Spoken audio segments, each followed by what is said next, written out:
and welcome back to another episode of our Spooktober special.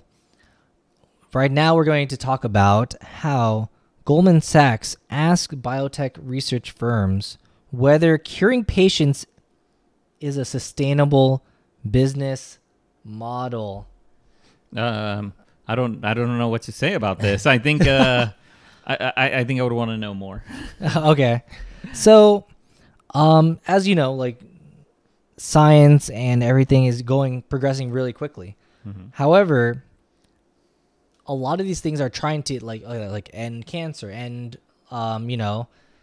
different diseases. You don't want it to continue. It's not like they're looking for a remedy. They're looking for a solution. Yes, correct. They argue that is not a good business model, because if you cure somebody, then they don't have a chronic issue that they come back to the company to get more treatment about. Yeah, I can see that. So, as we see in most other media or mediums or business models, they go from a one-time purchase to a yearly subscription or a subscription model. One example would be the Microsoft 365.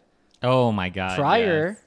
You'd just buy Microsoft Office one time, and then you get everything, and that's one time. Mm-hmm. Microsoft and other companies saw that, why don't we have this as a subscription, and you have to pay us every single year?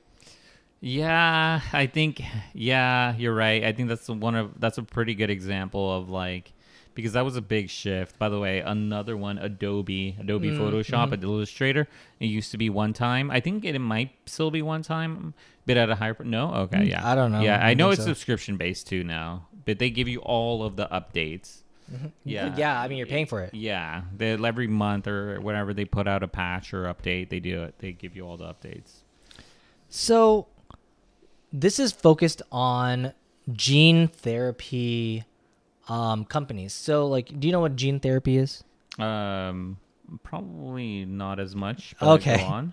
So it's different things where you'd alter the person's own cells and stuff to be able to fight the thing or Yeah. Okay. I know what you're talking about. Yeah. So it's gene manipulation of sorts. Yes. So this is becoming more and more prevalent, and it's a very lucrative business model because it, in some cases really works.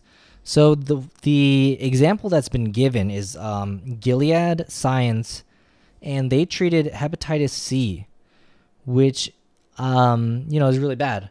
Mm-hmm. But with their technology or their therapy, they were able to get a 90% cure rate. That's crazy. Yeah. So the thing is that if you look at it, they had, or initially in 2015, they had a $15 billion year, or no, $12.5 billion year. That's a pretty good business, to be honest, if they're generating that much. However, recently it's gone down significantly. Now they're only getting $4 billion per year. So that's a drastic drop in terms of revenue going forward, because people don't need it after they get it. I mean, there are people getting it still. However, once they are cured of it, they don't need to come back. Yeah, that makes sense. It makes sense it makes sense to want to cure it, but it doesn't make sense business wise. Mm-hmm. So they gave a bunch of solutions, and they're interesting ones. I mean, it makes sense. Is that these companies should be focusing on these large market issues, or they say market issues, but large issues happening in the health space. So one of the things is hemophilia A and B, and apparently it's something that where you just kind of are unable to stop bleeding. Oh yeah. Yeah. So this, apparently, according to them, is a $9 to $10 billion worldwide market, and is growing. This is a growing issue by 6 to 7%. So that's crazy. Their solution for this whole situation is go after things that are getting worse. So if you help people, there's still a lot of people that still need help. Yeah. Versus going after something that's the market is there's a cure. It's somewhat of a cure. But it's and not a lot less enough reliant. people. Yeah, Yeah, yeah. yeah. So there's that solution, and solution 2 is that address the issues that happen often. And that's kind of like spinal muscular atrophy, supposedly, is and a disorder that happens often, supposedly. And the last one is that they want the companies to constantly improve. So as the profits decrease from one, they'll have another one to cure some other disease, and it'll increase your profits from that. Yeah. So in that sense, they'll have a bunch of different profit streams coming in. Yeah, I think that's good. I think personally, I think that they should, like what they mentioned. It's like I think they should be addressing the broader market and things that are getting worse, and probably ramp down things that are getting cured. Because I think that personally, that would be the best and the most ideal strategy. I think they're probably already like talking about it and seeing what other markets that they're able to do. But the other thing that comes to mind too is probably the amount of competition in that space. Yeah, there's quite a few different like innovative people in the space. Yeah. Yeah, so I think that might be another challenge for someone who probably specialized in doing one thing and then now has to pivot to something else. So yeah, I think that might be a challenge for the business. However, I think the big concern is that like, I mean, everything carries a dollar amount, and it makes sense why Goldman Sachs is talking about this, because it is a very large business. Sad to say is that pharmaceuticals and biotech is very, very, very lucrative in terms of like the amount of money being pushed in that direction. Yeah, and I do agree with you that it is, because the space is so large and there's so much. Like there is so much business and so much opportunities to continue doing business or open new businesses in that space.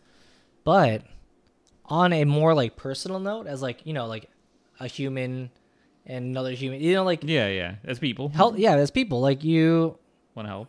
Well, no. As in like you think about this like in a personal manner, like, oh, like they see me being ill as something like something to be like, it's like a number on a spreadsheet, like, oh, like we need, if this business wants to grow, there needs to be more sick people. That's crazy. Yeah. Like if you think about it that way, like, okay, like there's not enough sick people because you're healing them all or like curing them all.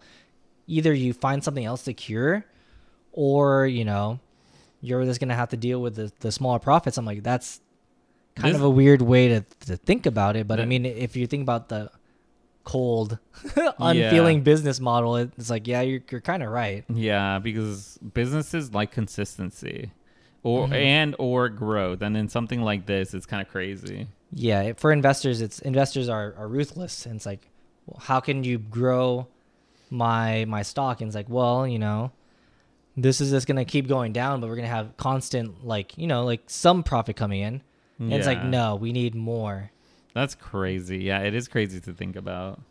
And I mean, if you like this type of eye-opening news, consider hitting that subscribe button and hitting the like button. Yeah, we put out videos daily, and we have a library of over 100 videos, closing in on 200. So I'm pretty sure there's something in there that you will like. And if you did like this video, consider subscribing. It does really help out the channel, and it only takes a second. So yeah, we'd appreciate that. Yeah, and let us know down below whether you think this type of topic is a bit weird for Goldman Sachs to get into. It makes sense like in one aspect, but also like the implications of what they're saying are pretty wild as well. Yeah. Let us know in the comments down below.